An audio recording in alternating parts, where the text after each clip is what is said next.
What is up, Fizz fam? Good morning to you guys. It's good to be back again with you and everyone else virtually, as it were or is, or it's good to see you guys. Good to be back. Glad it looks like a bunch of you are piling in, so welcome. Also, if you're listening on the podcast, this is what you're hearing is a recorded version of a live Q&A that we put on every Saturday. Now, they're getting a bit shorter. So starting today, 1 hour, starting last week, 1 hour of live Q&A, scaling it back from 2.5. So that's right. Last week, we interviewed the most recent winner of Spend a Day with the Expert. If you'd like to watch that, we have it in the playlist. You can find it on our YouTube channel. youtube.com/Joe Everest. So thank you so much for listening. If you're watching live, we also have a podcast that you can check out at pretty much wherever you listen to podcasts, I believe. Is that fair? He says that's fair. All right. If you guys have read the intro or you've seen the thumbnail, you know who today's guest is. Everybody knows Rachel. Let's bring her up. Good morning, Rachel. Good morning, Joe. How are you? I love it. I feel like we just saw each other. You know what? Really, it's a strange feeling, but I just feel like we just did. It feels like it was just yesterday. It was just yesterday. I think it was. As a matter of fact, that's probably because it was just yesterday. It was just yesterday. We're just wrapping up the Staining University Springfield edition that we held at the Doubletree here in Springfield, Missouri. I think it went pretty well. What do you think, Rachel? I think it was fantastic. I think it went very well. The venue was perfect. I love the auditorium seats. It really helped everybody engage in the speaker. And no, I think it was a terrific turnout. It was. We had a huge turnout. What was there, about 60? So I need to go back and look at the video. So the room would hold 62 because the projector was like in front of one of the seats. Right. But then we had to go bring in extra seats. We had to go bring in, I think, 9 or 10 more seats. So, and I'm sure there's an empty seat here or there, but I'd say plus or minus 60 is pretty safe. Yeah, I agree. It was definitely, everybody was super stoked to be there. They were ready to learn. They were ready to share ideas and take something away from the experience. So it was great to be a part of it. So Braden and I were talking about that just a few minutes ago, talking about how it was really conversational. Very conversational. Yeah. You go to some of these like seminars or training events, and it's very much one directional. We're gonna give you all of the information, and then you just take it and do with it what you please. This felt more of a two-way. A lot of questions. A lot of the folks in the crowd sharing their experiences with everyone else. Right. And I think it's maybe because that we've been doing these trainings for a while that people are really, really finding their comfort zone. And I love Ashley and Caleb's their house rules for the day. Yeah. And I think that they shared those with us. I wish I had written them down to share with everybody today, but to what the Las Vegas rule. Yeah, so there's what is it? This is Las Vegas. This is Las Vegas rules, not Key West rules. There you go. Yeah. And the way they explained it, so I was like, so Ashley asked me, do you want to explain it? I was like, I have no idea what we're talking about. But the way she explained it was like the whole saying, like what happens in Vegas stays in Vegas. But what happens in Key West is usually on a live cam, live to the world, right? So and you see it up on the screen before you get back to your room. Yeah, that's right. Yeah, everyone knows about it before you've gotten back to your room. Right. I love that because I really do. I think especially those new companies just starting to hit the rubber to the road.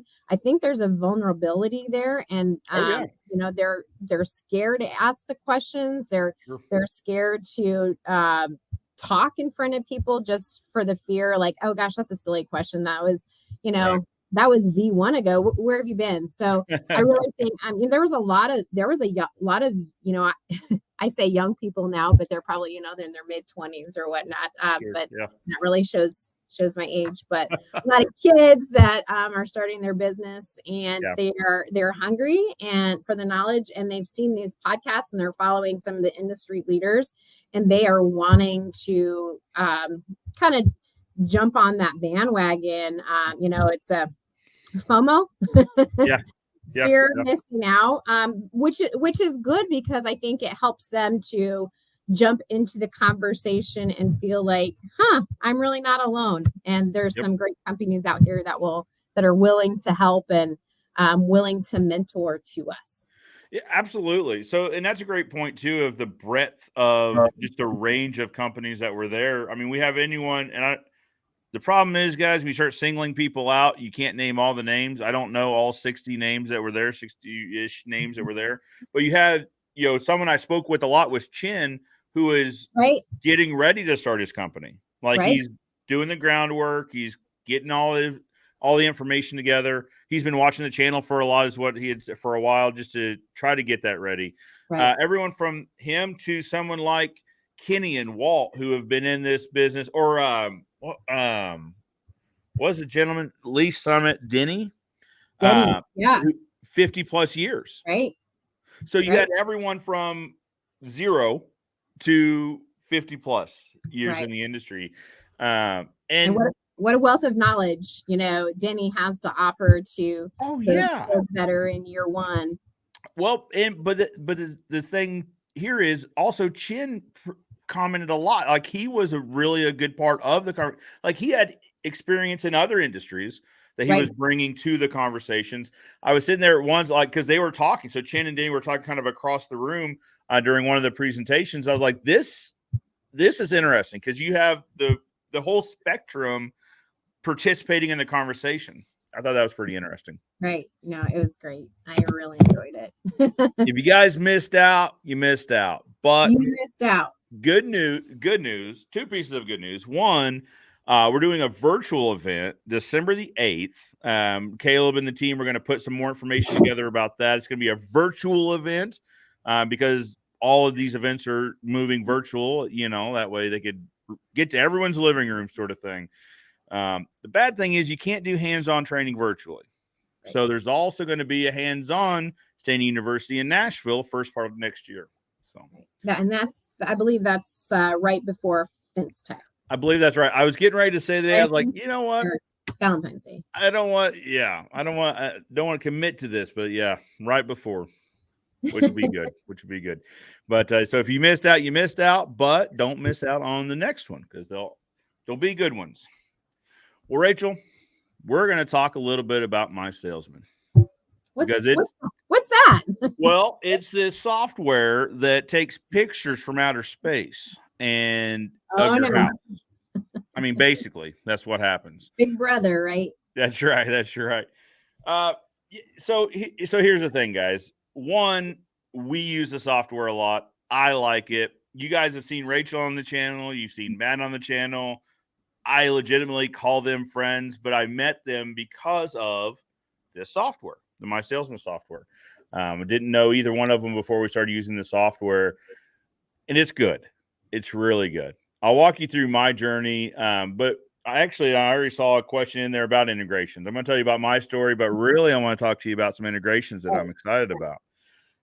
So our journey is we started using it as as like an accessory, right? So we would say right now this is back when we were doing in-person estimates. We would say we're 2 or 3 weeks out on in-person estimates because we could only do 4 or 5 a day and do them well. I understand more people can do more, and that's okay. But for us, our number was 4 or 5 that we felt like we could really properly do.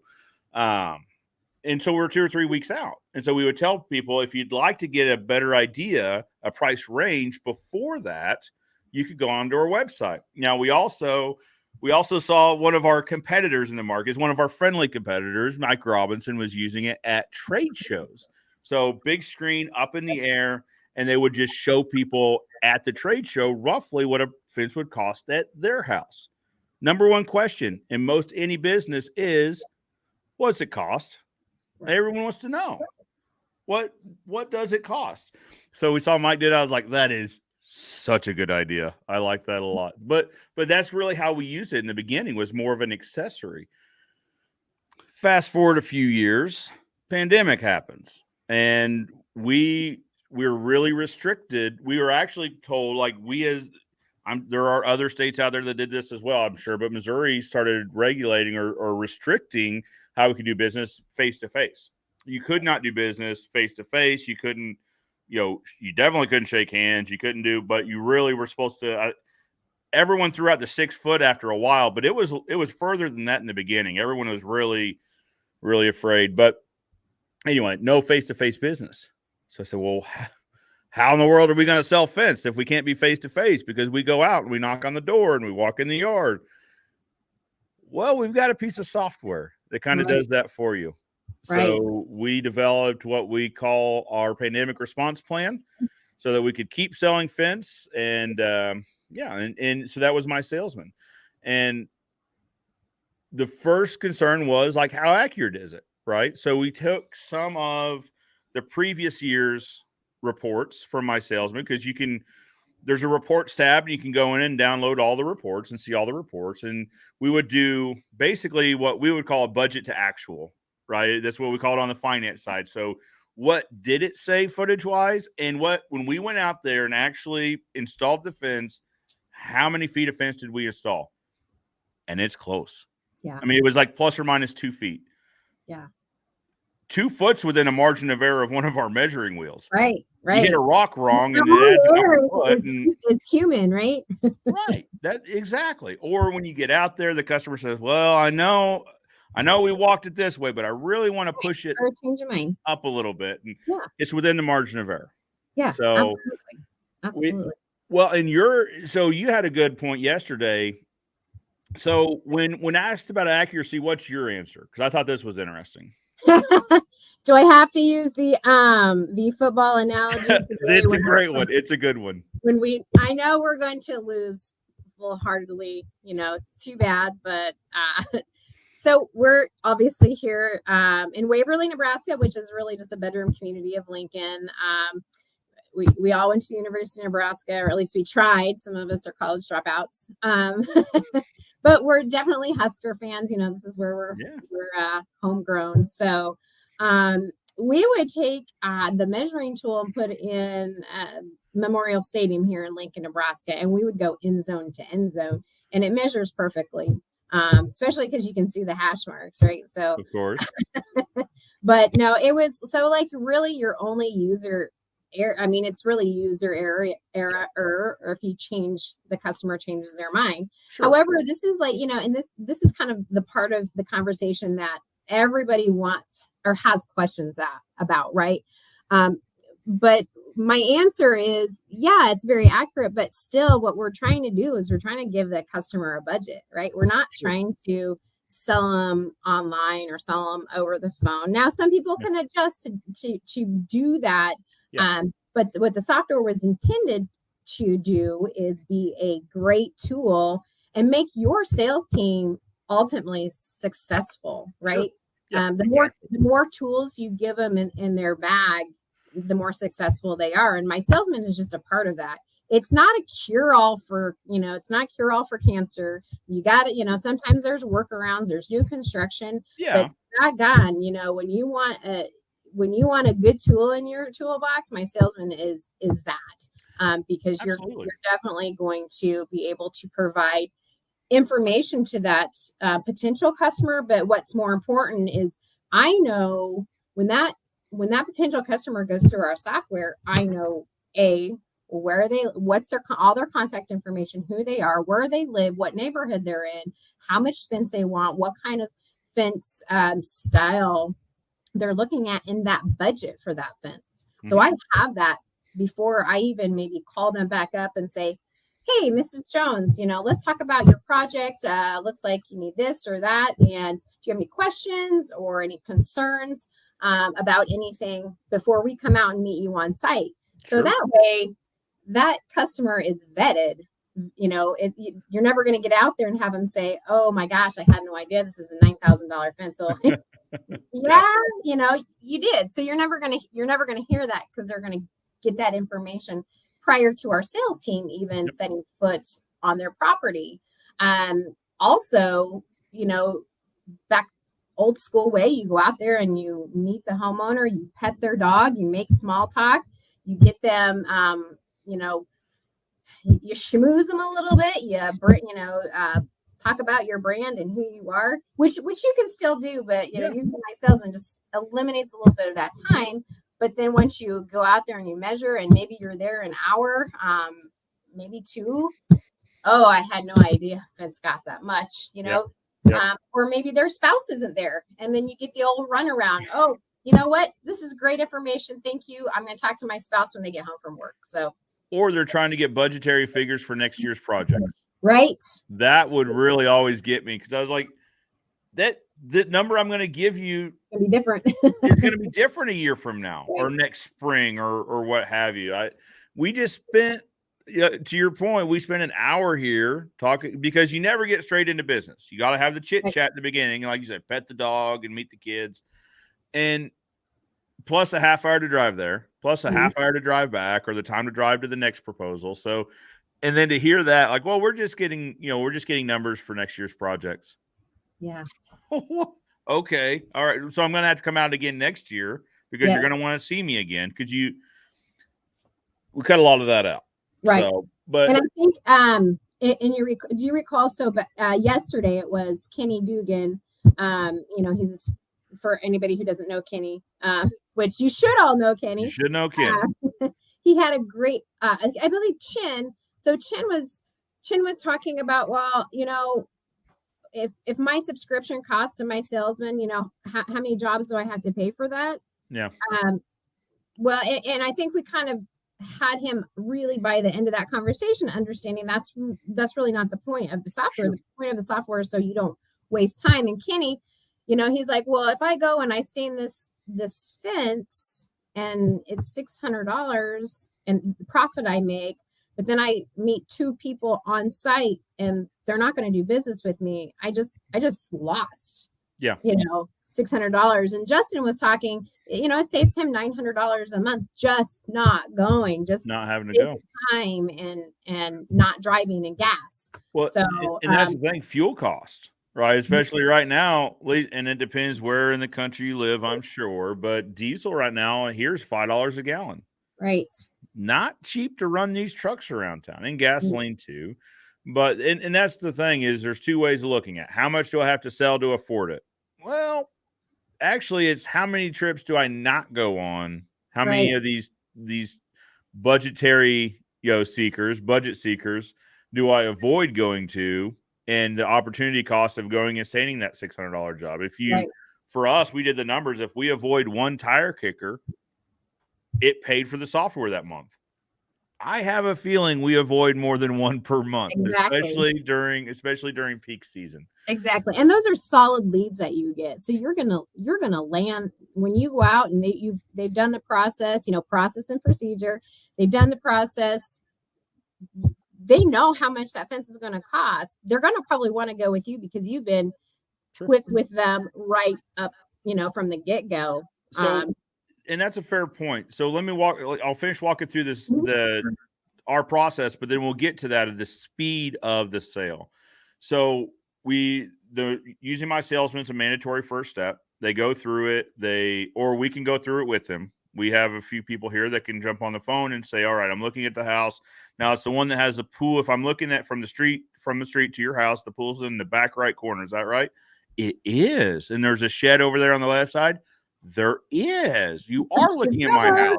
Yeah. And you almost get the picture of them like looking out the window. They're like, where are you? So we'll measure it, right? And then we'll give a budget, or they can do it on their own time, which is another key to this. Is we'll look at our reports. Over half of them that come through during peak season are during off hours. Right. So it'll be 6:30 on a Friday night, when I would rather not be measuring fence, right? Or a Sunday morning, yeah, they can do it at their own schedule. Yeah. People are busy. They don't want to have to sit around and wait for someone to come out. It works in that regard as well. Right. So they'll measure it, they'll see a budget, they'll submit the budget, we'll get that, and we'll schedule a phone call. And that's when we're also talking about, is there anything here that you don't see? Now, it looks like you had priced a 6-foot privacy fence using cedar materials on steel posts. Does that sound right? It does. It looks like the budget is X to Y. Is that what you're seeing on your end? Knowing that is exactly what they're seeing on their end. It is. And just going through the process. So they say, well, Joe, that sounds great. This was kind of what we were thinking. Can you send over a firm proposal? Yes, absolutely. Now there's a step to this, right? So we take that, it's a trust but verify thing, right? Yeah. So we trust that they know where their property lines are. We trust that they drew it correctly, but we verify it with the county, right? So, and I'm sure this probably varies also, but in our county, well, in the counties surrounding us, we have an online GIS system where you can go to your county assessor, plug in the address. It'll pull up a plot map with a house, with a picture of the house on that property. And then we can just verify. You know, they said the back line was 100 feet. Well, it looks like on here it's actually 75 foot. So maybe they're not so clear on where the property line is, or maybe this or that, which typically prompts a second call. But more often than not, it's right. It's within a few feet. Right. So we send a proposal over. Now, if they accept the proposal, the firm proposal, then we get the e-sign document, We also can email them an invoice with a payment link on the invoice. And this all happens digitally, right? And this is happening quickly. So they get it, then they can click to sign. They can click into the second email, click to pay the deposit. It all gets taken care of. And then it sends us back a message that says, everything's done, ready to move forward. Now, what we do is we'll attach that mySalesman image to the job file, right? So that when we go out, and that's the final step, well, not the final step, obviously, we got to build this fence, but then we go out and then we schedule a time to meet with them on site because we want them to meet us. I mean, by this point, they've signed a contract with us and they've given us some money. They want to make sure we're real people. And absolutely. But you do some really good branding there in Springfield. So I think they know you're real people. Right. But that's fair point. But we go out and we meet them just to make sure there's nothing weird, right? That there's not something new, or that, you know, if it's a fence removal. So this is what we typically look for. One of the reasons we go out is stuff attached to the fence, right?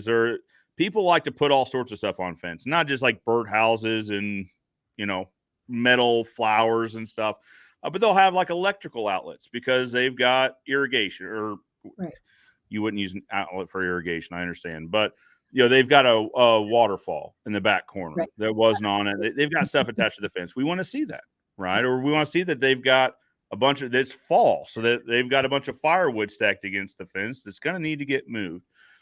We still go out because it is important that we put eyes on the property, that we talk to them and all that. So to the speed of the sale, what we're finding is, especially in peak season, we could have had the initial conversation, sent out the contract and initial deposit, scheduled the on-site, and gone out there to confirm everything before this customer has had the opportunity to have any other proposals. We'll hear that during peak season. Like, you know, I still haven't heard back from X, Y, or Z. Or they'll kind of laugh. Like, do you know, like yesterday, I finally got a call back. Now it's been 4 or 5 days. You and I are already in this, but yesterday I got a call back to schedule an appointment for them to come out, and they're 2 weeks out. Right. The speed of the sale is everything. We can get a number in their hand. Absolutely. And, you know, like for any services rendered, you know, if it's good service, you do not mind paying a little bit more for that. Right. Well, and it shows a level of professionalism. Absolutely. We're investing in software that makes it easier for the customer. Now, not everyone loves the idea, right? Sure. There are folks that don't want to use software. They're not going to invest a minute of their time in building this fence. What we found is they're not exactly an ideal client to begin with. If they want to control the process and they want to dictate terms on the front end, what are the chances that they want to start dictating terms throughout? Right. This is a lesson I've had to learn, because I'm a people pleaser. I like to make people happy. So someone calls in, they're like, you know what? I don't want to use this quote tool. I'm really busy, which this doesn't make sense. I'm really busy, so I don't have time to do that. I just want to meet somebody out there. Well, you want to drive home, schedule time away from work, drive home, sit at home, wait for me, measure the fence, wait for it's going to take a little bit longer to get all that done. But okay, I've done in the beginning. I was bad about this. I was like, okay, no problem. I'll run right out. I want to earn your business. And then what do you know? Throughout the process, they want to start dictating terms. Well, they don't want to pay the deposit because they got burned 32 years ago by somebody that was just unscrupulous. And, it's okay, well, now the deposit's a non-negotiable. Say this is a non-starter for us. It needs to be done. Because more often than not, contractors are the ones that get left holding the bag rather than the consumers. But so then we work through that. Maybe they agree to that. Well, then comes scheduling. Well, they want to dictate the schedule. They would like to tell you the day that they're available for the install and the day they're available for the finish. And then the bill comes and they want to dictate, well, I'm actually not paying right now because I want to make sure, the fence stands up. So I'm going to give it a month or two and then I'm going to pay you. There were some warning signs in the beginning that this may have happened. So, and I wanted to get that out there because it's feedback that we hear, whether it's internally in our business or you hear other people talk about it that, I always have to go out because my customers don't want to use the tool, and that's fair. But my point to that is if your customer is wanting to dictate the relationship, are they an ideal candidate? Exactly. Maybe Probably not. Probably not. Probably not. When it's time to get paid, there's going to come all sorts of problems with that gate. Gate doesn't close. It squeaks when it's windy. And I was looking at these pickets, and there's splits, and they're about an inch long at the top of some of these pickets, and that doesn't meet my standards. Yeah. Well, it's also a natural product. Not in that natural product, there's a knot. Yeah, right. Now, we could have given you a price on an engineered product. We could talk about composite. Now, the price is significant, but you could have an engineered product, but that's not the route we went down. No, you're absolutely right, Joe. There's people that maybe if they start picking at your process and procedures before they're ever technically a customer, maybe it's not a good fit for you, and maybe it's just not worth the headache and possibly a lawsuit in the end. I'm what they call that sandwich in my sandwich phase of life. I still have a 14-year-old son, but I have a married daughter, and then I have my family, my parents, so everybody kind of needs a little bit of help. And so especially on the technical side with the parent, the age where technology is maybe a little frustrated for them. And so I'm very, very cognizant of, what if somebody of my parents' age calls, wants a fence, and then, we always, so, and Joe, I don't know if we even explained this, but mySalesman came to be because we have a fence company. So we should have covered that. Walk in a fence company, another contractor, we walk in your shoes. We really understand. So when that customer or potential customer calls us and they want to give us to come out, now if they aren't tech savvy, we actually, and this is a big question that a lot of people have, we will do it in-house for them. Mm-hmm. The ladies in our office who answer the phones, their script is the same for everybody. Now obviously they tweak it, but their script is the same. And if we have somebody that is of that generation and they have a hard time with technology, or maybe they don't even have a computer or smartphone or email to speak of, I don't want them to feel like, great. Yeah, they can't be part of the process. Developing around us, and nobody can help us because we don't understand technology. I never want another human to feel insignificant ever. And we'll have people come into the office.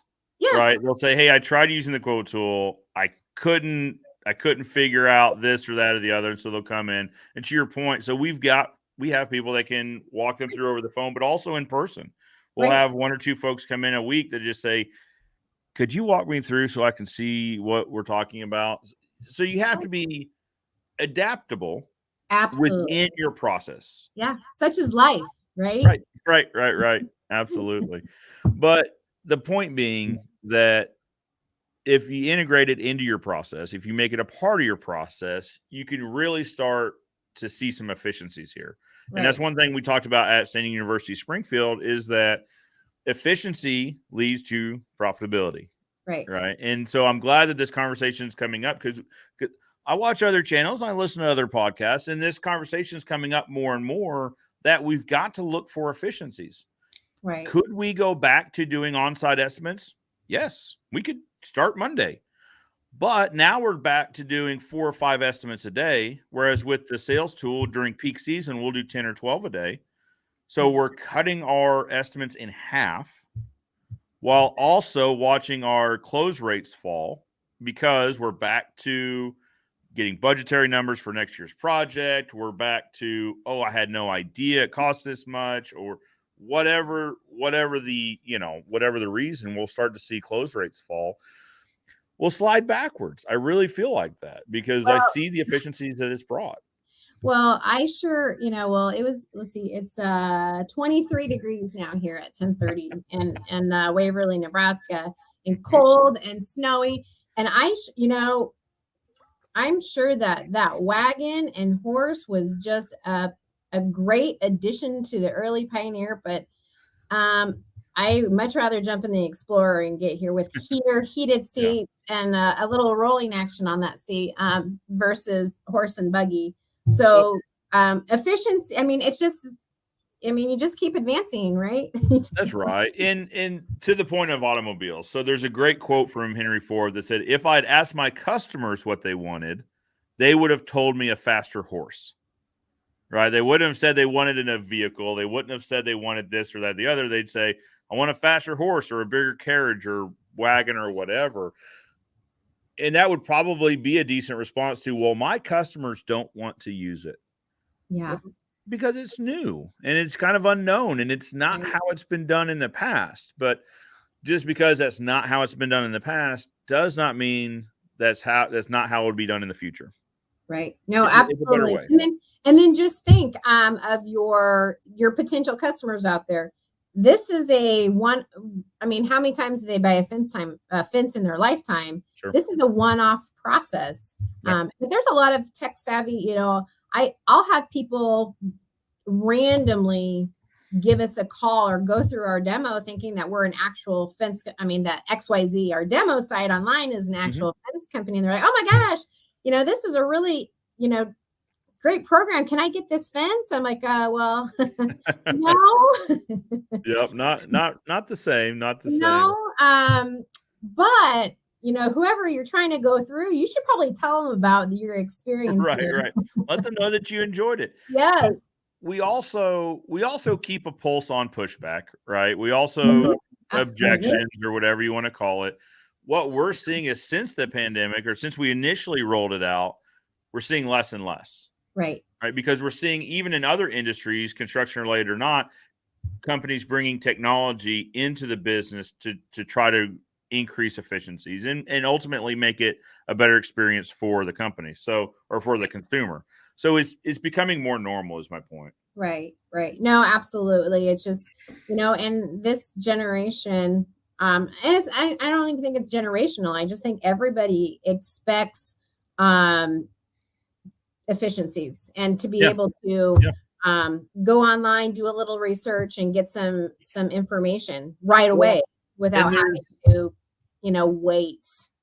Absolutely, because there's a massive online retailer that is training people to have expectations of same day or next day results, right? Like it is what it is. So people are starting to kind of think that way too. Like, oh, I get it. This is so that I get my results, my proposal in this case, today rather than waiting 2 weeks. Right. Exactly. We can have this whole process done in about 2 days, right? Or less, depending on situations. But within a couple of days, we could have you on the books or you could wait 2 weeks and we could come out and look at it, and then it would be another couple of days to do contract and deposit and scheduling. So would you like to be on the books in 2 days or 2 weeks and 2 days? Right. 2 days sounds a lot better. Yeah. Geez, Joe, this kind of sounds like a segue into another conversation here. Doesn't it though? Doesn't it though? So let's do this. Let's say hi to a few people because I know there is a segue in these comments. They're over here for me. Good. All right. So let's see here. Derek Jensen was first comment of the day. Congratulations, Derek. Welcome Derek. with Precision Power Washing and Restoration. Nice. Welcome, Derek. Good to see you in the comment section. Bo DeVore is tapping in from Oregon. Hey, Fence fam. Hey, Bo. Welcome, Bo. God is good says blessings from Kentucky. Absolutely. Blessings back from Nebraska. Thank you. That's right. All right. Aloha Fence, which we know is Josh Rand. And I like that Josh is helping us enunciate or pronounce, they probably both work, the pronunciation of his city. It's Heber City. Heber, Utah. When Josh first called me and it came up on my caller ID is Hawaii, I'm like, I'm seeing him in person. Yeah. We're going to have to walk this customer through in person. White glove service. Absolutely. And then he's like, well, I'm in Utah. Utah is great too. Utah is beautiful. I love Utah. I like it more in the summer. I'm not a big winter. I don't like snow. And we actually had Kelsey here from my office go out to Job Nimbus, which is in Lehigh, just one of the suburbs of Salt Lake City. And she's like, it's snowing. Like, ew. But we did have an opportunity to go out there and see the beautiful foliage just right before it turned. And oh my gosh, breathtaking. I should post some pictures. It's very nice. It's very nice. So he's from Heber City. It's cold and we're still going strong. I love it so much. Hey, Rachel, how do we integrate mySalesman to Job Nimbus?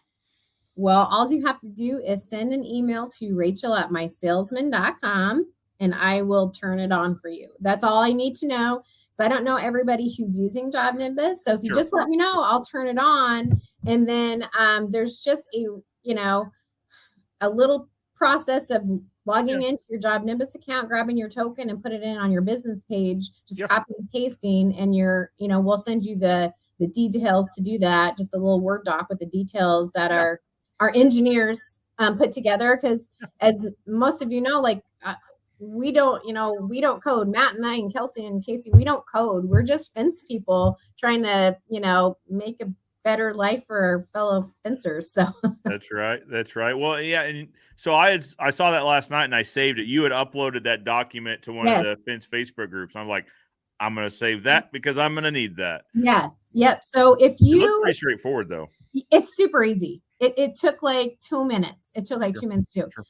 So if you are watching and you are not, we have a Facebook group for just mySalesman, because we're special like that. Anybody can join our regular Facebook, but we have some stuff that only our mySalesman people would understand. So we want to kind of keep that closed group. Yeah. So that document is in that page. It's mySalesman 101. So if you are not a part of that page, but you're a mySalesman customer or subscriber, ask to join that page and we'll get you in. Okay. So you have, some of those more detailed things that only mySalesman users would need to know besides the general public. So that's all you have to do. Just let us know you're using Job Nimbus. We'll help you get rolling from there.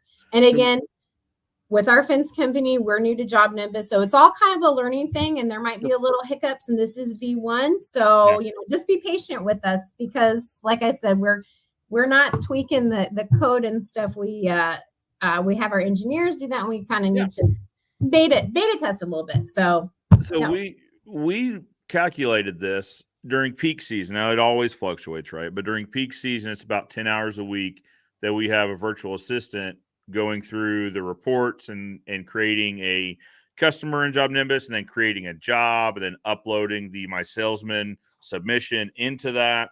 So when I first started hearing rumblings of this, I was like, Yes. Yeah. If we could say 40 hours a month during peak, now it's not going to be the same in January that it is in July. I hope that doesn't uncreate a job for somebody. No, it's going to free up. No, it's Okay. not, because this was part of a bigger discussion of like, Okay. do we need more people? We've got tasks here that need to get done. So how much time are we spending on each task, and can we shift this to somebody else? So no, it's going to open up the possibility of doing more. So no one's losing jobs over this integration. Good. But it is going to be nice. That information is automatically going from your reports, your activity, and your drop-off report into Job Nimbus. Now, there's been some questions. Yes, you are going to have some multiples of the same person if they were kind of going back and forth. You know, that's not part of V1, but you know that's a thought process of how we do get better. So those will have to be deleted. And then the layout comes out over and it goes into documents and okay. I'm going to say most of the time that's working. But we've caught a couple times it not going over. So just be patient because we are, you know, our teams are working on that too. Mm-hmm. So, but we're really excited. Like, you know, I guess I'm not a big manual and instruction reader. I like to tinker, and that's how I find out how to do things. And that's kind of what we've been doing here. We went to the crew and our guys started having trainings with Job Nimbus and stuff. So we're just going to get more fluent as we go.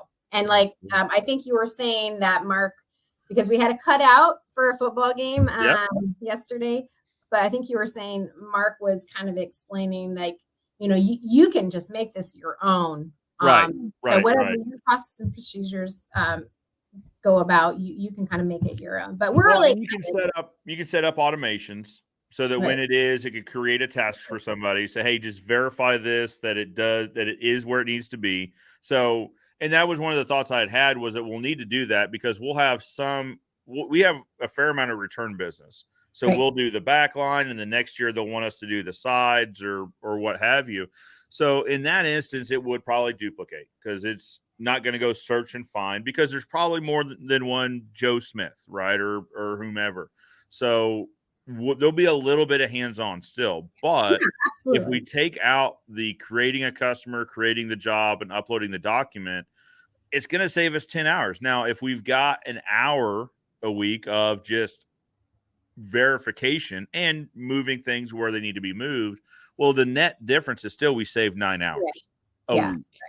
Exactly. So it may, like, if you're using Job Nimbus on its own right now and you haven't either maybe become a mySalesman subscriber or, you know, haven't had it turned on, maybe you were doing some things a little bit different that you may have to tweak. Like somebody says, well, somebody calls in, we're putting their stuff in a Job Nimbus and they're going through mySalesman and they're in there again. So maybe it's just going to be a little bit of a learning curve for everybody. And, you know, we're going to get better, right? That's always what we're striving for, is to get better. So absolutely. But there's so much possibility here, right? In that, so this is a whole conversation about automations within Job Nimbus, but this is going to make it really nice that it integrates easily and quickly straight into it. So Josh, I'm glad you asked the question because it was a good segue. But also Josh had asked me last week or earlier this week, do we have to set up a meeting? Do we have to do this and that? And I said, I will get back to you with the answer, Josh. So I'm going to meet both of them here in a few days. So Josh, this is your answer. No meeting required. Nope. It should be simple. Now, Rachel, we got another comment here. Cannon. He says here for Rachel.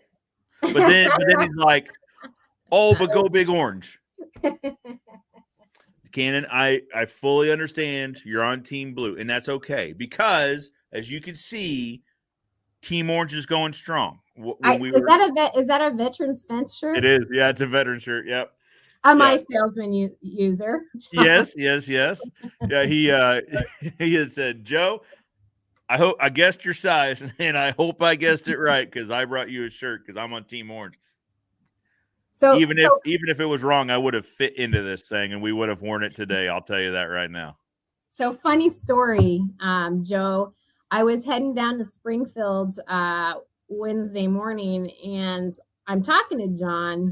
He's emailing me, and I'm emailing him back. And then when we get to your place, he walks through the door. I'm like, that's how we roll. You ask the question, I get to where you're at. You're coming from Ohio, and I'm coming from Nebraska. I'm going to meet you in Missouri, and we're going to talk about this. We're monitoring your IP address and where you're headed, and we will just meet you along the way somewhere. Isn't that good customer service? Not everyone can say that. Not everyone can say that. Yeah, that's true. Cannon, good to see you. Good to see you, Cannon. Even though you're here for Rachel, it's okay. Hey, and I'm wearing orange too. I like it. I like that a lot. I need to get one of those shirts. Yeah. I need to get one of those shirts so we can wear it and support Team Orange here. Christopher Thomas says hello, Joe. And I'm sure he meant hello, Rachel, as well. That's all right. It's okay. And I didn't just pick that as the next comment because he said hello, Joe. It's literally the next comment on my screen. But good morning. Justin says, good morning. Making Justin Menendez. He even told us how to say it. He did. Let's just call him Justin M. Okay, it's not Menendez, right? It's not Menendez. We're going to have to go review. We have it on video. We have it on video. We will review the footage, and I will have it right by next week, Justin. I am so sorry. So I gotta give a big shout out to Justin and all his guys. Justin brought 60 steaks down. Yeah, so he made a comment about that, or because he said we will be grilling in Nashville. You just RSVP me down for that. Because and what he did is he brought down Nebraska steaks down there. So he did well, but then Stanton brought down some steaks as well. So they had like a steak off. A steak off. Okay. And I'm not gonna say which one was better. They were both equally awesome. They were really good. They were really good. They were great. I think he said. I think that's what he said. I think he said 60 steaks. Yes.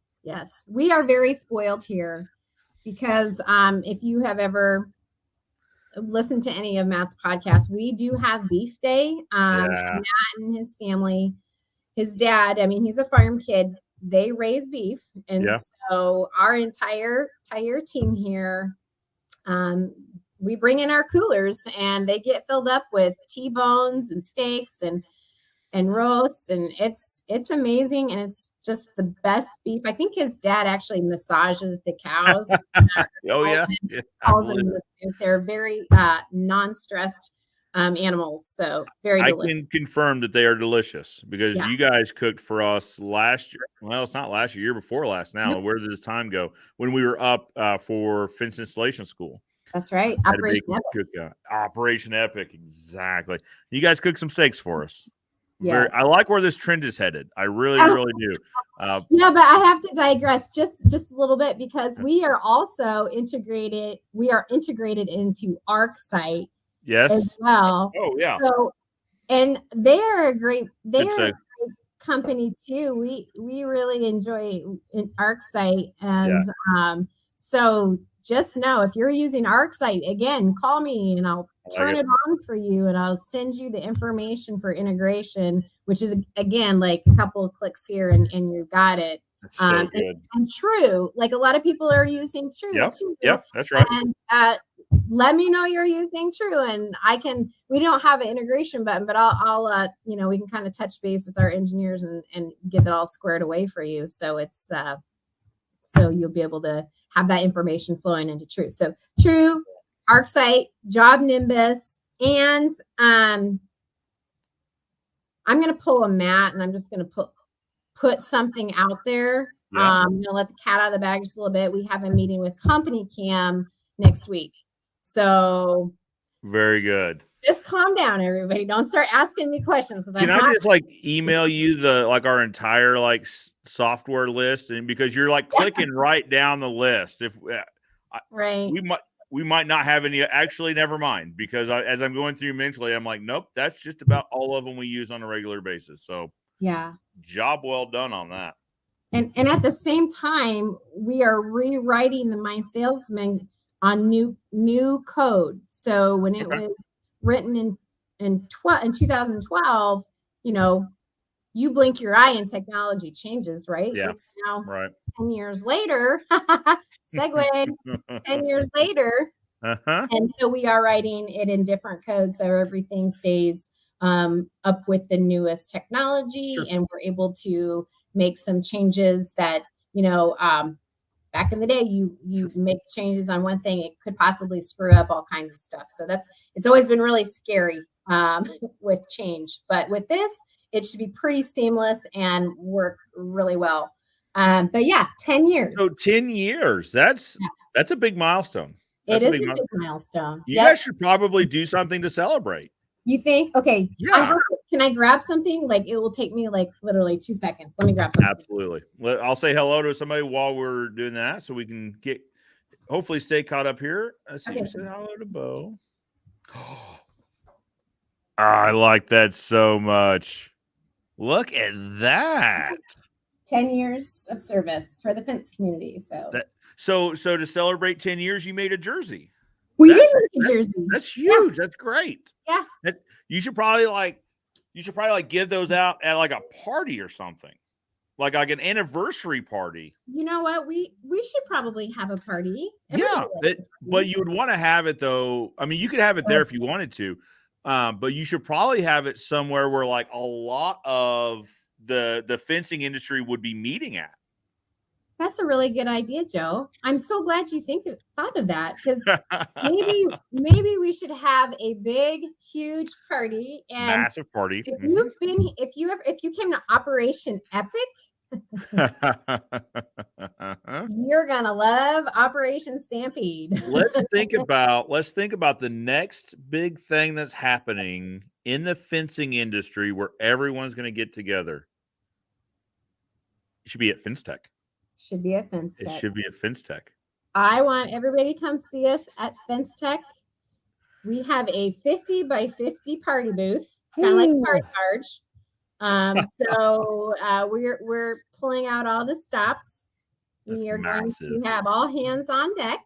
And we're going to have some of your favorite celebrity podcasters. They're interviewing some amazing people in the fence industry, maybe people you've heard of, and maybe people that you've not heard of. And there's probably a reason for that. Yeah. Yep. But there's some silent giants out there. There's some silent giants out there. And I think if you want to, if you are starting out, or if you've been in the fence industry, or if you've retired for the fence industry, there's something going to go on in our booth for everybody. And we're going to have a good time. And in fact, we're going to go buy some sofas. Yep. So you can stay a while. Plenty of seating. I am so excited. We actually talked about it more. We've been having regular planning meetings for this, and I'm so excited. I really am.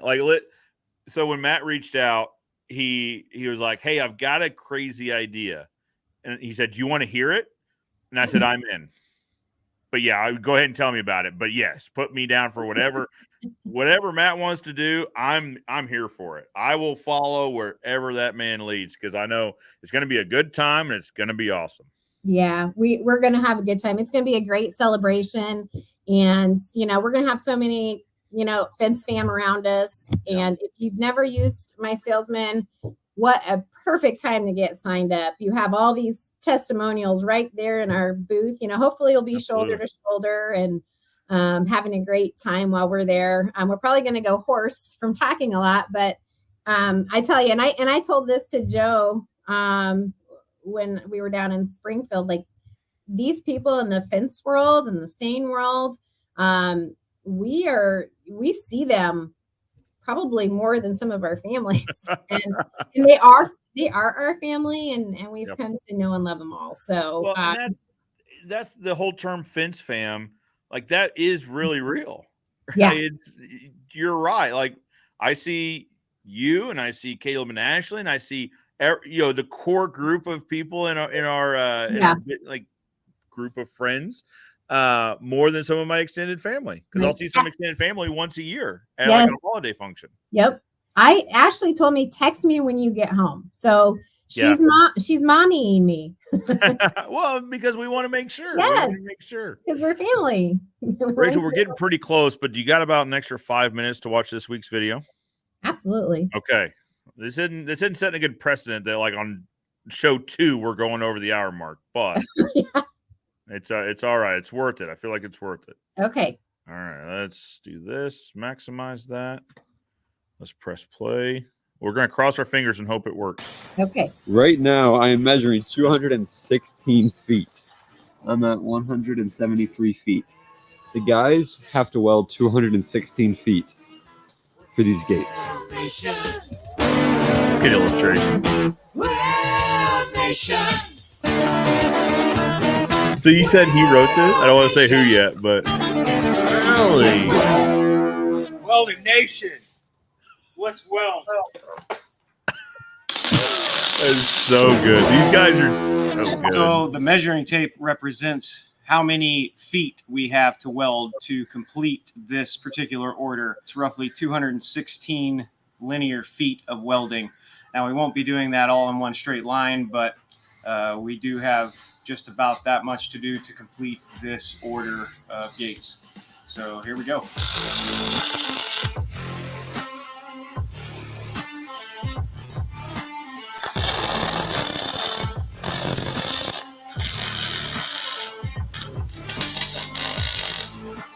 So we have 7 of the gates done here. 1 more over there. Jonathan working on 1 here. He went to go help a customer. And then Matt's working on that one. So that would put us at 10 out of 36. So we're getting there. Okay, so the gates that the guys were making yesterday is currently on hold. I like that. John is working on a 27-foot cantilever gate. And then Matt and some of the other guys went out to go install some temp panels for a construction site. And apparently there's like a temp roll gate that's going in too, so that's kind of cool. So I'm heading over there now to show you guys, and it should be fun. Welding Nation, let's weld.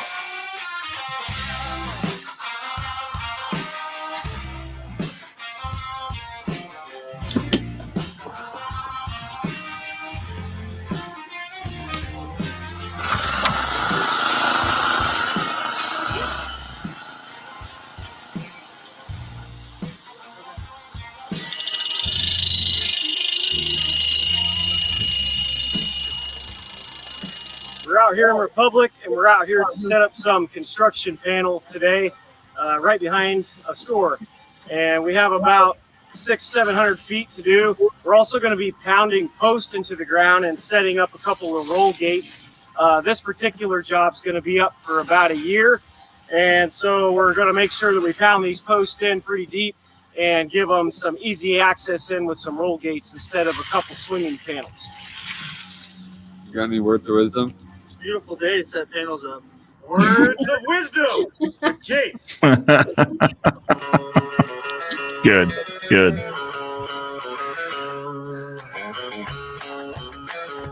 Now, Joe, where'd all that wire come from?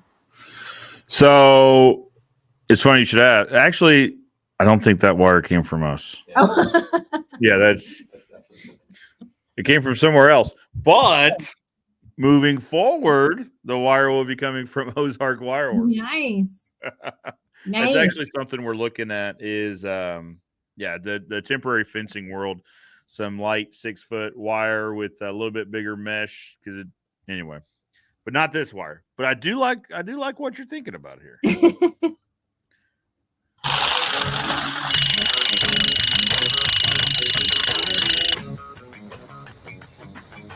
So we just got the post, drove into the ground, and we're now going to be putting on the track brackets and the track for the roll gate.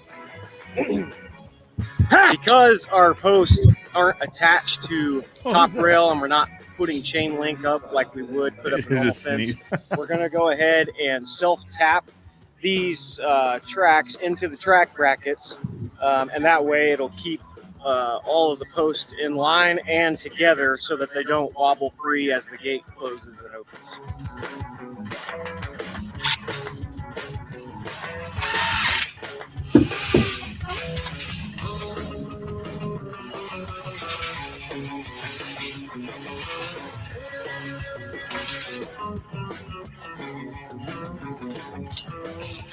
Oh my God.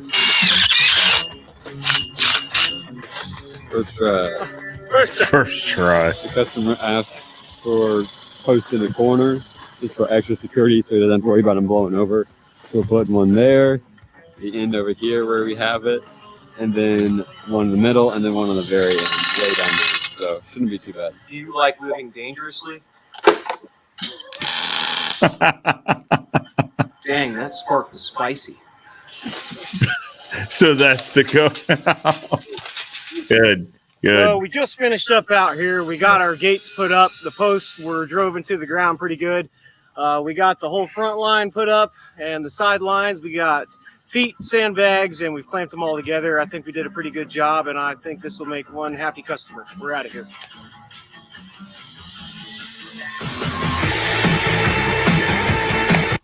And just like that, another episode done. Very good. Another episode done. Oh, where's my mouse? Here it is. These guys are so good. You know what? You got to have a good time, right? Yeah. You got to make it fun. Yep. And they are certainly having culture. Well, we're trying. We're taking your guys' lead on this. I mean, that's Matt has done an exceptional job promoting and pushing company culture. We're just trying to catch up or keep up, probably. I want to say hello to everyone really quickly right before we get out of here. There's some questions, so we'll probably answer them in the comment section, maybe. So let's see. This is a good point. So Mr. Fence says it best. Let's stop building fence like granddad. Start building fence that our kids will need in the future. This was probably in response to talking about injecting software and technology into the companies to increase efficiencies. Yeah, that was such a pushback. I think I brought that up at the training this week. That was such a pushback with mySalesman in 2017 when I would talk to contractors on the phone and they'd be like, "Hey, you know what? This is my company. I inherited it from my dad, who inherited it for my grandpa. We've got a good company. We got all kinds of work. We got more work than we need." Yeah. Okay, but don't chase all your leads. Why chase all your leads? So, okay. Yeah, you could do it better. Like that. Yeah. That is the thing. I tell you, there's been a 180. There's been a 180 in the fence industry. I don't hear that once in a while, but not like I did back in 2017. We also don't hand nail our pickets up either anymore. Right. Like you certainly could, but there are better ways. Yep. So Henry's Construction and Treasure. Hey, Treasure. Good morning, Rachel and Joe. Good morning. Good morning. Good morning. Good morning. Let's see. So this is an interesting conversation. So Gunnar asked, the concept of price anchoring suggests that customers become rooted to the first price they see.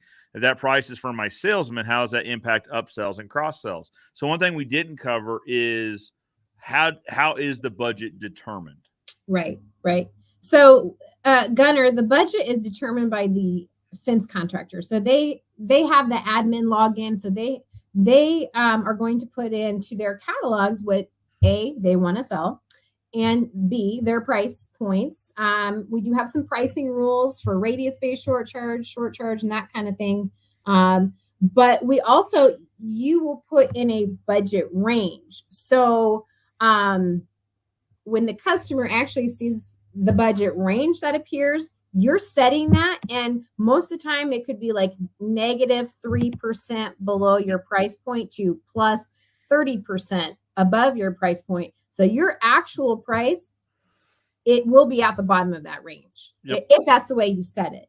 And that way, when you do give them that final quote, it does psychologically give you a better edge because they're like, oh my gosh, it's at the bottom of that budget. I figured it was going to be at the top or maybe even a little bit more, which gives you or the salesperson the opportunity to say, hey, do you want to go with this little fancier finial or lighted post cap or something like that? Or, maybe you want to do these gates, or maybe you have some wiggle room to add on another section, or do maybe go up to a little bit higher price style. So you do have that ability to do some upsells. And again, you are stating what that budget range is going to be.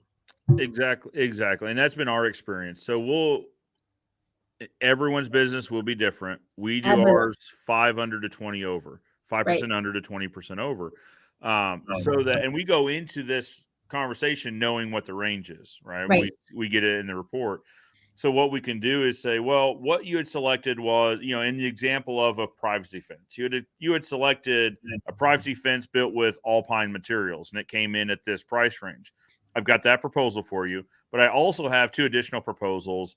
One would be with cedar pickets on pine structure. The other one would be all cedar wood, so cedar pickets and rails on steel posts. They usually now the premium option, the cedar on steel, might be a little bit above that. But if you've been to a car dealership, you know that that's kind of the game they play anyway. Here's one that's just a little bit above it. So, and the price anchoring is an interesting conversation. So when you look at the 500 to 20 over, psychologically, you see if you can justify the higher price, right? So then when you get a price that is significantly lower, like I said, ours is in that range between 500 to 20 over. So you see one that's a bit under, you think, well, that's not as bad as I thought. I was ready for X dollars, and it's actually only Y. But they also gave me an option for an upgrade that is still within that. It's still less than the high number that I had justified to myself or to my significant other prior to having this conversation. So, Gunnar, it's an excellent question, and I'm glad you asked it, because it does start the conversation on, it makes upsells and cross sells that much easier, because typically the upsells and cross sells are within that price range. Right. And even and to the opposite effect, if we have a potential customer that goes through and the budget's higher, but maybe they chose like a 3-rail aluminum fence, Mrs. Jones, we have multiple options. You happen to pick one of the most expensive fence styles, but we have multiple options. Yep. So we could show them, we can back it up a little bit to something that's more in their budget range, something that would work for them. So we're not leaving them high and dry, like, oh, you wanted aluminum? You know what? Sorry, can't help you, but we can. We have an equally beautiful fence that is a galvanized vinyl coated fence that's going to keep your child safe, going to keep your pet safe. If that's an option, we can help you there. Yeah. Well, so there's an interesting conversation here as well, Rachel. So we are obviously not following the 1 hour rule, but I think this is important to talk about, because you get an activity report, which is all the people that have gone all the way through and they have submitted their information and they asked you to reach out. But there's also a drop-off report, which is people that didn't make it all the way to the final asking for someone to reach out. So say they pick the most expensive option, like in this privacy fence, they picked the option that is all cedar materials with steel posts, and maybe it's pre-stained. So they picked the absolute top of the option range on this, but then they dropped off because they saw the price, which is, again, 520 over. Right. They saw that big price tag and said, there's no way I can justify this amount of money for a privacy fence around my yard. With that drop-off report, that gives us the opportunity to see that and say, maybe we should reach out and say, would you like to look at other options? You picked the top option. Could we give you a couple options below that and just see if they work for your scenario? We already, in the drop-off report, we already have the footage. Yep. So there's so much to this that's like, it's hard to get it into an hour. It is, Joe, because when Matt created mySalesman, he wanted the user experience to be super simple. We use the KISS method around here, right? Keep it simple, Simon. Because these are your one-off users, probably, or maybe 1 or 2 coming back to you or whatnot. So we need to make that user experience as easy and simplistic as possible. Sure. But mySalesman on the back end is really pretty deep. It's deeper than what most people would think. And just the different workarounds or different processes and procedures we can pull from the back end. It goes deeper than what one might think. Well, and especially now that it does integrate with Job Nimbus, right? Because you can create some automations. You could say, Mark put it best when he said automations are if then. So if it's submitted but not scheduled for a consultation call, then follow up. So with we saw that you had submitted your information, but we haven't seen you schedule a call yet. So would you like to look at other options, or how can we help you in this? Right. There's a lot of possibilities here. Right. And talking about how deep it is, we haven't even gotten into staining or cleaning or Right. anything like that. Right. So we're going to have to do this again. I know. I guess it was a bad time to go to a 1 hour show. We really should have stuck with the 2.5 hour, time limit on. Well, that. I brought this up at the Stain and Seal training. And I know it says Stain and Seal University, right? But there's so much more that goes on in this training than staining and sealing. It's a whole gamut of everything from a tie into several different industries, but really the meat and the bones are really interconnected. But to do an upsell, it was I was talking to Justin and Kent, and I'm like, hey, if you want to do this upsell, go to your reports page on mySalesman. You see that somebody had chosen a privacy fence. So get into that report. You're able to draw right over the top of the fence that they drew, throw some stain on there, and when you hit next, it's going to get submitted back to that customer. They have 2 different budgets and then a total, so they can see this is the install price, this is the stain price, this is the budget from them together. And I know what Justin's doing, which is a great idea. And I don't know if, I don't want to let his cat out of the bag, but I think it's okay. I think Justin and I are pretty good friends. But he is actually going to put a warranty on those fence that he stains. So if you want this stain, you want it sealed, we're going to warranty that. But if you don't, we understand that this fence is not warranted. So there was a really good conversation around that, and we do not have the time to get into that conversation around warranties, but you guys should watch for some announcements from either the expert professional wood care folks, or there's a Facebook page, the Stain and Seal University Facebook page, staining professional, staining university. We will link it in the comments below when we find it. Let me figure it out. But you should watch. I bet if you're in a staining and sealing Facebook page, you will see this, right? So, but the warranty conversation. So you're right. So it's more than just practical application. That was a full day of the university. Was half a day of staining, half a day of cleaning.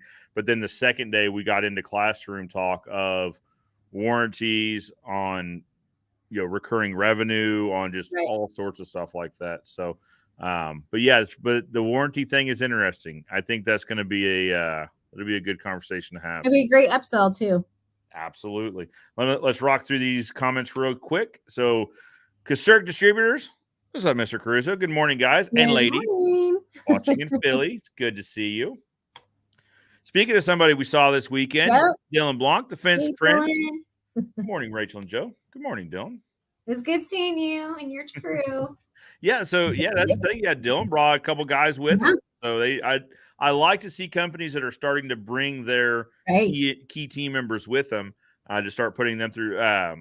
We saw several companies like that Stanton's crew and the crew from Flippin, Arkansas. There's several companies. Yeah.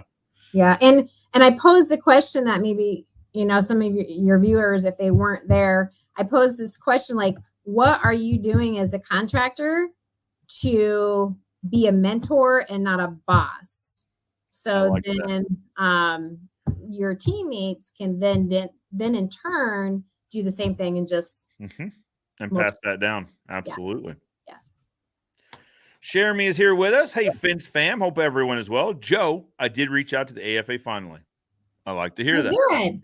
And so I hope we see you at Fencetech at Operation. We will just see them at Fencetech. We'll see you at Fencetech. Absolutely. And if you go to I think it's on mySalesman. If you guys are watching, go to mySalesman and like and follow our page. I think I put a code out on our page because we are a platinum sponsor. We can give a code for, our customers and friends to be able to walk the show floor for free. And Very good. I think I stuck it on the mySalesman fence page. And if I didn't, I put it on the 101 page. So if you're not a customer, join. You got it. Oh, Cannon says he's a long-time Job Nimbus OG here. You can totally help set ours up. There you go. All right. Bo Butler says he sent you an email. Oh, good. Thanks, Bo. Landmark Creations. What's up, Kevin? Hello, Joe and Rachel. Enjoying the show. Oh, great. Thank you. Welcome. Richard Rousseau says, hey, Richard. Hello, Rachel. So I'll just stay out of this. Okay. Sorry, Joe. No, it's fine. What is mySalesman? Hopefully this came from earlier. I think this must have came from early in it. I would explain it as a software that helps clients get a fence proposal without scheduling an on-site estimate. Lead qualifying tool that's going to make your life and your customers' life happier. Well, okay, there's the laughing face. So maybe he's saying nationally. So it's working in Australia and it's working in Canada. So it's a conversation. Sure.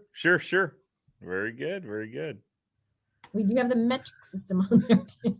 Justin says Nebraska Stakes won the contest. Nice. I do not. Now, Stanton was headed down to Mississippi to go do a log cabin, but he's got to pass kind of through here to go back. And I don't want him to puncture all my truck tires on his way through. So I'm not picking a favorite, Justin. Okay. Good. They were both good. Good call. They equally were great. Yes. Tracy Henry says, I want to do something like that for our team next year, talking about providing the beef. It's, Sean King calls it taking care of your team +1, right? Just taking care of everyone, making sure they're good. Absolutely. Justin, we do not have time to discuss the we brought this up briefly, and that is a whole different. We will need more than an hour to talk about the. I can schedule another. We can schedule another conversation. Richard says, "Aloha from Central VA Fencing." Richard, I thought you were supposed to be in Hawaii. Yeah, well, he said aloha, so maybe he is in Hawaii, but he's representing Central Virginia. Okay. Speaking of the Dell, Kenny Dugan. Good morning, Rachel. Joe Green from the Alamo. It was great seeing you this week. It's always so good seeing Kenny. Yeah. And I got to find a new name because he doesn't want me calling him the mad scientist of fence cleaning. Oh. Even though I feel like it's applicable. He knows all the tips and tricks. And he knows. Absolutely. We will figure it out. Tracy says, love it. It's going to be amazing. So they're talking about Operation Stampede. Yes. Love it. Cannon will be there. Count me in. Representing the My Fence Live. You should check them out on Facebook. They do a weekly Facebook show. Did you see this? Oh, look at that. Oh, almost. Other side. There it is. Very good. I love it. It's hard. When and where is Fencetech? Is in Oklahoma City this year in February. That last week in February into March. Oh, March. Well, February, it starts there's classes and all kinds of stuff going on. There's all kinds of stuff going on. So I know we're there from Sunday to Saturday. Yeah. The trade show is Wednesday, Thursday, Friday. Yeah, Wednesday, Thursday, Friday. Yeah. Yep. Tracy's on it. Oklahoma City, first week of March 2023. There you go. Jonathan is with us. Looking forward to OKC. Jonathan. Also, Joe, you're looking sharp in that shirt. Thank you. I agree. Looks really good. If you think for 1 minute that giving me a shirt that's orange means that I'll wear it on this show, you're absolutely right. That will happen. We were going to start this as a thing because I'm starting a collection of orange shirts that are not Ozark Fence shirts. And now she's probably watching this, so she'll catch on to it. But Taylor usually says on vacations, no Ozark Fence shirt. No, she doesn't say no orange. She says no Ozark Fence shirts. Yes, dear. You've got it. So I'm just going to go represent my buddies. So I've got a few orange shirts already. So Chattahoochee and Forever, I've got theirs, and now I've got veterans as well. So Do you have a Forever Fence and Rail one that's orange? I do. Yeah, actually, I picked it up at Fence Installation School. He brought it to me there. So I was right. Where were we? I was repping them in Destin, Florida. I sent him a picture. I was like, hey, you might start getting some calls from Florida. I don't know. Yep. I think Ken has a cabin down in Florida. Well, see, there you go. Florida's a happening place for fence, it sounds like. All right. Let's see here. So Savor is from Iceland. So maybe my salesman needs to open up Iceland. Oh, that's my husband's bucket list. He wants to go to Iceland. I just may have to visit. I've seen some YouTubers go over there. I like living vicariously through other people on YouTube. Beautiful. Yes. It looks really nice. Just I want to go when it's not so cold. Yeah, summer. Summer's best, I think. Yeah. But my salesman will need to do some research into That's true. Market research. Market research. Absolutely. Just write that on Matt's whiteboard, just like my salesman to Iceland ? Yes. Yeah, it'll work. It'll be fine. I gotta pass that by through Sarah. Gonna need an email. About that. All right. I can get an email. So, all right, just trying to. Gunnar says, "Thanks for answering my question. Love hearing how the software helps with the pricing psychology." Oh, you bet. And understand that is a fence guy's understanding of the psychology involved. I am not a psychologist. I did stay at a DoubleTree hotel though for 2 nights in a row. So right. Take that for what it's worth. Yeah, Kevin says the 1 hour rule impossible not to break when fence guys and gals talk shop. Yeah. We proved that 2 nights ago, where we talked for well more than an hour about fencing and fencing related subjects. Absolutely. Jeremy says, thank you, Rachel. Oh, you bet. Richard says, I go back in January. Okay. Currently juggling both companies. Sounds like a handful. Yes. Do I send my company's orange shirt to your business address? This might turn into a thing. Has nothing to do with fencing, but I have started my own fence due to your knowledge.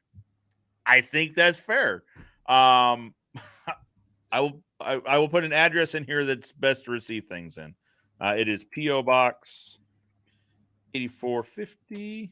Let me check this. 8450 or 8490. I think it's 8450.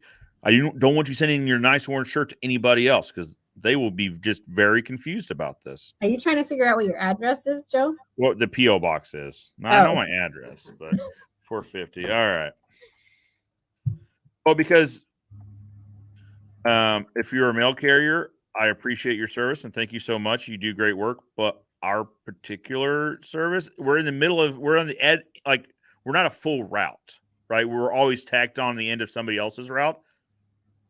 Service could be called inconsistent, so we got a P.O. box just to make sure the checks come when they're supposed to. That's right. All right, let me make sure I got this right. I don't want anybody else getting this orange shirt. Yep, that's right. Posting now. So P.O. Box 8450, Springfield, Mo 65801. And it will come to us. So there you go. And I will wear it. Yeah. See, Jeremy, I like it. It is a hilarious shirt loophole. But I thought it was hilarious. Taylor wasn't as enthused about it because I packed my own suitcase, So we get down to Destin and we open it up and we're putting things in the dresser. And she said, I said no Ozark Fence shirts. I said, they're not Ozark Fence shirts. They're my friend's shirts. They happen to be orange. So I have a feeling next year I may not be packing my own suitcase. It might be packed for me. Hey, but Josie had the cutest little orange pants on the other night. See, orange is growing on the family. It's growing on the family. Now, Rachel, I have some disappointing news, though. Uh-oh. You've heard the story about the tree in my front yard? Yeah, I was going to ask you about the tree. Did it not survive a storm? It's red this year. How terrible. Really? I'm not saying I'm going to cut it down and send it back. Are you sure Taylor Taylor didn't off spray the paint? table. Did Taylor spray paint the leaves? I didn't even think about that, but her color is red. How did I not put Probably this had- together? You probably had the kids out there, Jackson painting them. Taylor, I got some questions. I got some questions about this tree, but I have a hilarious solution. How can I post this? I will post the solution on my Facebook page tonight after dark You can because paint I have 'em back, solved this problem. spray paint them orange. Well, it's not that, but all right. So it's a light that you use to light up trees, Oh yeah, and with it's the orange color filter? programmable. So by golly, my tree is orange, and I might get 2 lights. There's 1 light right now, but it just like shines up on the tree. But I might That's get 2 hilarious. lights that like That's hilarious. That's great. I don't know how long it's going to last there because Just gotta kick it. that extension cord is just going to be like cut right through. Yep. Like, I don't know what happened. Some kids came through here and just maliciously cut your extension cord. I don't know what's going on. But anyway, I will post That's a picture though funny. because I personally think it's hilarious. Yeah. I was really disappointed in the tree. It has been like blaze orange, and I fertilized this tree and I watered this tree all through the summer. We have a deal. I feel like. Not this year. We had a really quick cold snap though, so it kind of like shocked, and it's like losing all its leaves now. So anyway, Yeah, problems soon to be gone. So that's true. That's true. go big red though. Never forget the Aloha Fence orange hat, custom made for you because the value you add. We're still Team Blue. That's fair. We're just supporting Orange Juice fam. Give me just a second. Oh, he's probably gonna go get the orange hat. There you go. Thank you, Aloha Josh. Fence. I appreciate the Aloha Fence hat. I really I had it right over there because like I'll wear different hats when we do like our talking heads on those videos when I do them. So yeah, keep it handy for just such an occasion. So, but I do want to wear the Expert Professional Wood Care hat because I do. They sponsor the studio, so I do want to say thank you to them. But occasionally, maybe I should just do that thing where, like people just like put things like people that do this like for a living, like YouTube Product like, placement. Yeah, they'll just be like, just so happens to casually be placed here. I don't have any other things that say anything, but yeah, they'll just be like, I'm just going to casually hold this here. And, if you happen to reach out to one of the people on the things on my table, I always think that's so weird. I don't know, but I'll leave it there. I don't. Thank you, Arkside. I appreciate it. It is a really nice water bottle. And that's probably that. There's a good chance that's why they sent this particular water bottle. Dude, Like, I should have brought my Arcsite Yeti. I have an Arcsite Yeti. Okay. We will emails will be sent. We will be talking about Justin. Yetis now. I thought this is a nice water bottle though. That's why I use it because it is like it's not a Yeti though. It says Orca. So maybe it's but it's very nice. Thank you for sending this to me, guys, Arcsite. But yeah, anyway. So Rachel, we have gone well beyond an hour. We are at an hour and a half right now. It's snowing here in Nebraska, so Rachel said, you know what? We can just keep this up. Snowing. No, so it is it's warmed up. It's a balmy 31 here. So we're at 22. I don't mean to brag, but we are almost. It was 80 degrees. It was 80 degrees on Wednesday in Springfield. I know. Well, that's why we rushed to do all the outside stuff on day one of the training. So I was like, guys, it is going to be 79 today and no rain tomorrow. High of low 40s and rain. So there was a bit of a wind problem, but that was a great learning opportunity for everybody. Yeah. Talking about how the spray and stuff when it's windy. And of course, Caleb's like, yeah, I was just not going to do the spray, but if I was back home and it was this windy, I would do it because I know how to do it. Yep. They would put up windsocks. Like, I almost wanted to see that, but there were some decent cars on the other side of this fence that I did not really. There's a Corvette parked, right? A white Corvette. Yeah. So maybe, I was like, maybe Kenny should have put some stain on that for his example. Yeah, and left his business card because I don't need that kind of hate. Like I don't like, you know what? Ozark Fence was over here staining stuff. You can just give them a call. Right. Ozark Fence said roll that thing. Yeah. But it was a good example because Caleb sent his team next door to Walmart, picked up some rollers and some drop claws and some pans and rolled about half that fence. Well, you know what? I was really surprised. Justin was going after it with that brush, and he would go down to the bottom, and he would just go like hit rocks and leaves and probably dirt. You know, like your worst enemy when you think about painting, like painting. Right. And then back down into the stain bucket, and he's like, "Nope, we don't worry about that." Yep, not a problem. Well, and that's the nice thing about the oil-based stain is like they had riprap, they had rocks there at the very bottom. Yeah. It'll clean right up. Like, Yeah. and I went to look at, so it rained that night and into the next day, and I walked by, not a problem. Yeah. So it is really nice stain. And technically they do sponsor the show, but I've been saying that well before that they sponsored this show, that it is really good stain. Yeah. And they're incredible people. They're really good people. Yeah. Absolutely. Well, Rachel, we do need to bring this to a close because we're trying to get the podcast a little shorter too. So okay, we're going to need to do part 2 of this conversation because we didn't talk about the 2. moon or Antarctica or anything. Aliens. That's where we're going with that conversation. Are aliens in Antarctica, and do they live in the moon? Question mark. So you're going to have to tune in next time to find out. Right. Because I get all my best information from TikTok. So you know it's true. You know it's true. Everything you on the can't internet censor is true. TikTok yet. So you gotta get the truth while it's out there. Right. All right, Rachel, thank you so much. I do appreciate you coming on. Yeah, you're sure. It was good seeing you again and great seeing you over that last couple days. So I appreciate everything that you do for us, and keep on fencing. You got it. You got it. Guys, for this week, I'm Joe Everest, the fence expert, reminding you that good fences make good neighbors. And I'll see you next week.